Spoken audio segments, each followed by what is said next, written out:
जय श्री राम।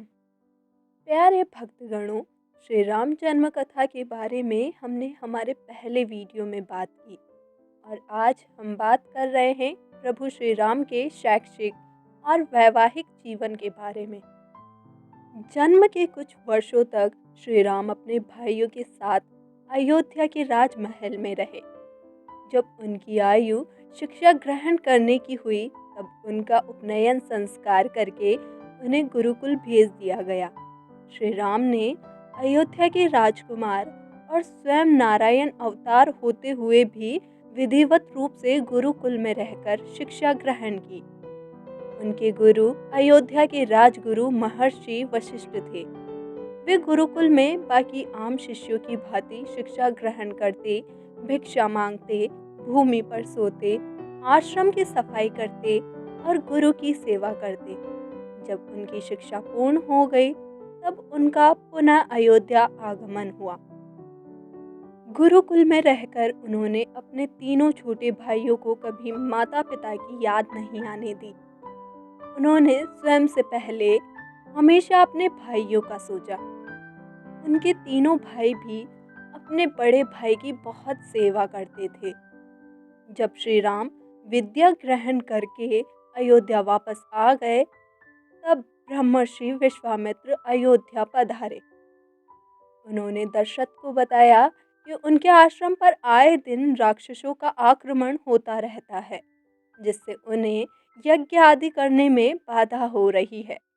अतः वे श्री राम को उनके साथ चलने की आज्ञा दे।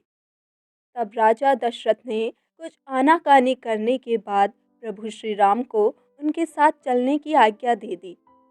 गुरु विश्वामित्र उन्हें वन में राक्षसों द्वारा मचाए जा रहे उत्पात को समाप्त करने के लिए साथ ले गए। प्रभु श्री राम के साथ उनके छोटे भाई लक्ष्मण भी इस कार्य में उनके साथ थे। ब्रह्म ऋषि विश्वामित्र, जो ब्रह्म ऋषि बनने से पहले राजा विश्वरथ थे, उनकी तपोभूमि बिहार का बक्सर जिला है। ब्रह्मर्षि विश्वामित्र वेद माता गायत्री के प्रथम उपासक हैं। वेदों का महान गायत्री मंत्र सबसे पहले ब्रह्मर्षि विश्वामित्र के ही श्रीमुख से निकला था। कालांतर में विश्वामित्र जी की तपोभूमि राक्षसों से आक्रांत हो गई। ताड़का नामक राक्षसी विश्वामित्र जी की तपोभूमि में निवास करने लगी थी और अपनी राक्षसी सेना के साथ बक्सर के लोगों को भी कष्ट दिया करती थी।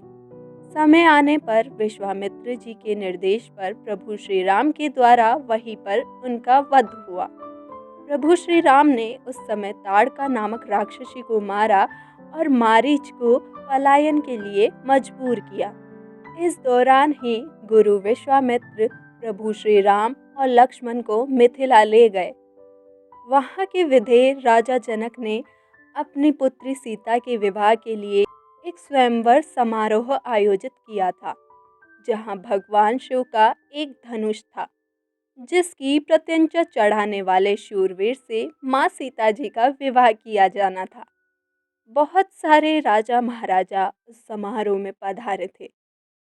जब बहुत से राजा प्रयत्न करने के बाद भी धनुष पर प्रत्यंचा चढ़ाना तो दूर उसे उठा तक नहीं सके, तब विश्वामित्र जी की आज्ञा से प्रभु श्री राम ने धनुष उठाकर प्रत्यंचा चढ़ाने का प्रयत्न किया। उनकी प्रत्यंचा चढ़ाने के प्रयत्न में वह महान धनुष घोर ध्वनि करते हुए टूट गया।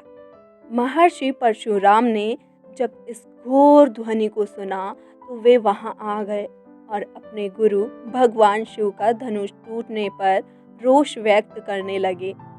लक्ष्मण जी उग्र स्वभाव के थे। उनका विवाद परशुराम जी से हुआ। तब भगवान श्री राम ने बड़ी ही सहजता के साथ विवाद के उस प्रसंग का समापन किया। इस प्रकार माँ सीता का विवाह प्रभु श्री राम से हुआ और भगवान परशुराम सहित समस्त लोगों ने उन्हें आशीर्वाद दिया। प्रभु श्री राम व माँ सीता का विवाह संपन्न होने के बाद ऋषि वशिष्ठ ने राजा जनक और उनके छोटे भाई कुशध्वज की पुत्रियों मांडवी, शुतकीर्ति और उर्मिला को बुलाया। राजा जनक ने राजा दशरथ की सहमति से मांडवी का विवाह भरत से, उर्मिला का विवाह लक्ष्मण और श्रुतकीर्ति का विवाह शत्रुघ्न से करवा दिया। अपने सभी पुत्रों का विवाह होते देख राजा दशरथ बहुत आनंदित हुए। इसके बाद क्या हुआ, ये जानने के लिए हमारे चैनल को करें सब्सक्राइब और हमारे वीडियो को करें लाइक, शेयर और कमेंट बॉक्स में जय श्री राम ज़रूर लिखें। जय श्री राम।